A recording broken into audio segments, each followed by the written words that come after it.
Bonjour à tous, c'est Alice du blog Grandir en langue. Bienvenue dans cette nouvelle vidéo où je vais vous parler des mots étiquettes. Alors, peut-être que vous savez déjà ce que c'est ou alors vous ne savez pas du tout.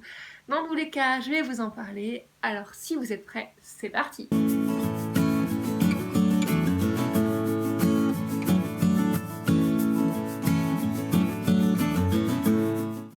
Alors les mots étiquettes, c'est un sujet que j'ai déjà abordé il y a quelques temps sur le blog, dans un article que je vous invite à aller lire. Non, il sera pas là, il sera en dessous. Si vous l'avez pas lu, parce qu'il sera plus complet, plus détaillé, et puis du coup ça va compléter avec la vidéo. Alors les mots étiquettes, qu'est-ce que c'est? C'est un mot, évidemment, et c'est un mot qui est comme une étiquette qui sert donc à rassembler, à identifier et à catégoriser les mots. En fait, quand vous posez une étiquette sur quelque chose, c'est pour l'identifier, c'est pour dire ah bah toi, par exemple, tu t'appelles comme ça ou tu es ceci. Ou alors c'est pour, par exemple, vous avez un événement, toutes les personnes qui participent au même groupe vont avoir la même étiquette pour dire qui participe au même groupe. Donc un mot étiquette, c'est un mot qui est toujours en lien avec un autre mot. Comme je vous disais, les étiquettes, ça sert aussi à créer des liens. C'est un mot qui est moins précis qu'un autre mot.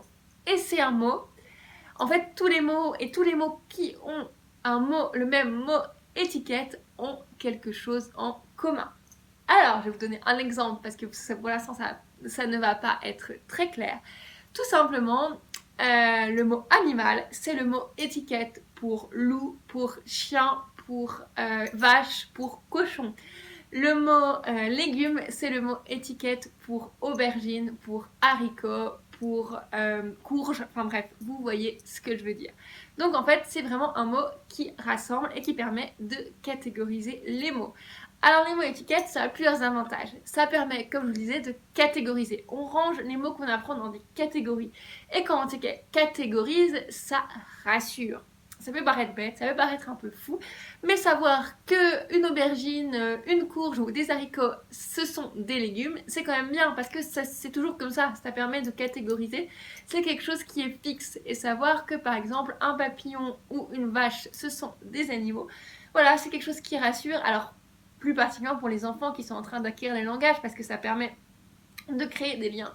Mais je dis toujours que même en tant qu'adulte, même si ça paraît naïf, de dire que une vache c'est un animal, oui, quoi qu'on en dise, et une jonquille c'est une fleur, quoi qu'on en dise.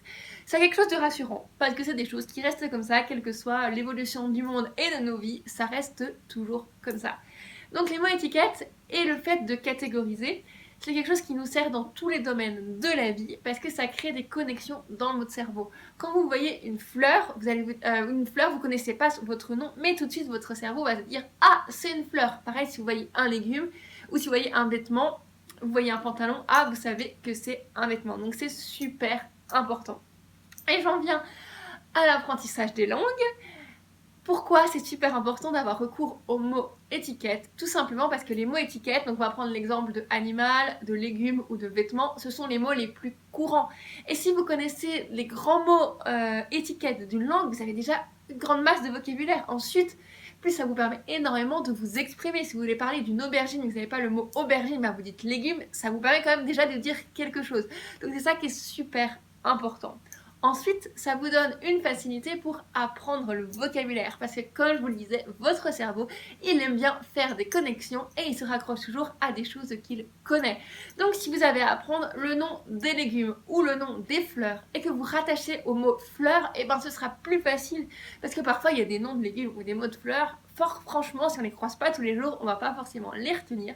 Mais si vous les rattachez tout de suite au mot étiquette correspondant, ça va être plus facile. Et même si vous faites si vous faites les choses dans le sens inverse, vous prenez le mot fleur et vous apprenez 3 noms de fleurs par exemple, ou le mot légumes et vous apprenez des noms de légumes, ça va être beaucoup plus simple. Si ça vous intéresse, je peux le faire avec d'autres mots et on peut éventuellement en reparler. Donc dites-moi dans les commentaires si ça vous intéresse, si ça vous plaît, si ça vous est utile.